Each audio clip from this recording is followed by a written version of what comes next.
You're not lazy, you're stuck in low power mode. Like a phone on 1%, trying to run a heavy app. You know what to do, you want to do it, but your body feels glued. Your mind says, later, after one more scroll, after I feel ready. And the scary part? Ready doesn't come. So you stay sitting, and sitting becomes a prison. Not because you're weak, but because your brain has a survival program. Save energy, avoid discomfort, stay safe. That program kept humans alive. But today, it's quietly stealing your life. Because dreams don't die from one big failure, they die from 1,000 tiny delays. So I'm giving you a command that takes 10 seconds. Not motivation, not mindset, a physical switch. It's called the stand-up command. Because your brain can argue with thoughts, but it can't argue with motion. And if you ignore this, you'll keep living in almost starting, almost changing.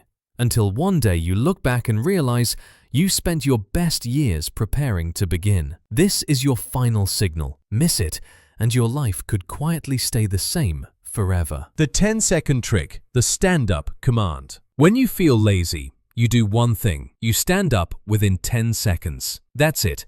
No planning, no debating, no just one more minute. Stand up, because standing is a line in the sand. Sitting is the negotiation table. Standing is the decision. And once your body is up, your brain has to update. It has to ask, oh, we're moving? And movement starts the engine. Now let's turn this into a system. Habits of transformation. Habit 1. Catch the later script. Laziness has a voice. It sounds reasonable. It whispers, not now. You deserve a break. Start tomorrow. But that voice is not wisdom. It's a salesman selling comfort. So your first habit is awareness. The moment you hear later, that's your cue. Not to think, to stand. Because every second you negotiate, the glue gets stronger. Habit 2. The 10-second countdown. Your brain loves debates. So don't give it time. When you catch the script, count 10, 9, 8, 7, 6, 5, 4, 3, 2, 1. And on 1, you stand up. Countdown is a cliff. It forces a decision. It breaks the courtroom in your head before it forms. Habit 3. Plant your feet like a winner. Standing is step 1, but this is step 2. Feet shoulder width. Weight balanced. Chest open. Not dramatic, just stable. Because your posture is a signal. A slumped body tells the brain, we're done. A stable body tells the brain, we're ready. Your body is the remote control. Pick the channel you want. Habit 4. Touch the task in 5 seconds. Now you aim your standing at something real. Within 5 seconds of standing, touch the task. Open the laptop. Hold the book.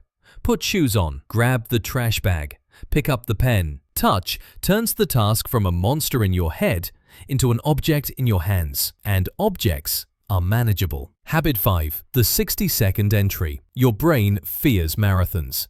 So you never start big. You start with 60 seconds. 1 minute, that's it. 1 minute of writing, 1 minute of cleaning, 1 minute of studying, 1 minute of movement. A minute is a crack in the wall, and cracks let momentum in. Habit 6. Shrink it to 1 brick. A day is a wall, built brick by brick. Laziness happens when you stare at the whole wall and your brain panics. So you ask, what is 1 brick? 1 sentence, 1 email, 1 page, 1 push-up, 1 dish. 1 brick is small, but small is unstoppable because you can always place 1 brick, even on bad days. Habit 7. Remove friction. Your environment is a steering wheel. If the start is hard, you won't start, so make the right action the easiest action. Laptop open, shoes by the door, book on your pillow, water bottle ready, clean desk. Discipline isn't just willpower, it's design. Smooth path, less resistance. Habit 8. Reward after. Dopamine rules. Your brain learns by reward. So stop paying yourself before the job. If you scroll first, then try to work, you train your brain. Comfort comes first. Flip it. Effort first, reward second. After 60 seconds, you earn a reward. A sip of coffee, 1 song, a short break. Dopamine is currency. Spend it on cheap pleasure, stay broke. Invest it into effort, get rich. Habit 9. Identity vote. This is the deepest layer. Every time you stand up, you cast a vote, not for the task, for your identity. Standing up says, I'm the kind of person who moves, and that identity becomes a magnet. It pulls future behavior toward it.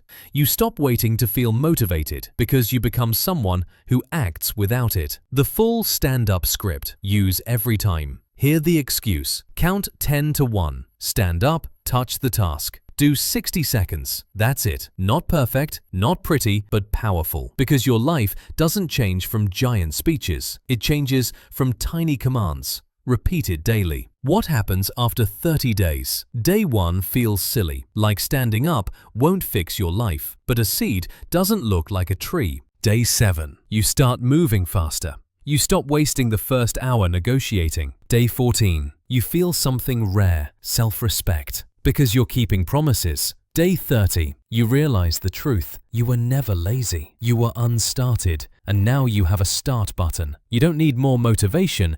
You need more movement, because motivation is weather. Movement is a machine. Weather changes, machines run. So the next time your brain says, later, don't argue, don't beg yourself, don't wait for the mood, just stand up, 10 seconds, and let your body remind your mind, we're the kind of person who starts. Because your future won't be built by what you plan, it'll be built by what you do on the days you don't feel like it. If you're using the stand-up command today, comment "stand up" and subscribe for more stick-figure systems that build discipline, focus, confidence, and a stronger mind. Because the difference between the life you want and the life you live is often just one decision, and now you have one. 10 seconds. Stand up.